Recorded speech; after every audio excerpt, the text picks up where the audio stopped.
அறிந்திருக்கிறேன். 2 நாளைக்கு பின்பு அவர் நம்மை உயிர்ப்பிப்பார். 3ஆம் நாளில் நம்மை எழுப்புவார். அப்பொழுது நாம் அவருடைய சமூகத்தில் பிழைத்திருப்போம். ஓசியா 6:2.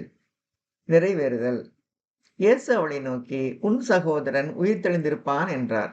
அதற்கு மார்த்தாள், உயிர்த்தெழுதல் நடக்கும் கடைசி நாளிலே அவனும் உயிர்த்தெழுந்திருப்பான் என்று அறிந்திருக்கிறேன் என்றாள். இயேசு அவளை நோக்கி, நானே உயிர்த்தெழுதலும் ஜீவனுமாய் இருக்கிறேன். என்னை விசுவாசிக்கிறவன் மரித்தாலும் பிழைப்பான்.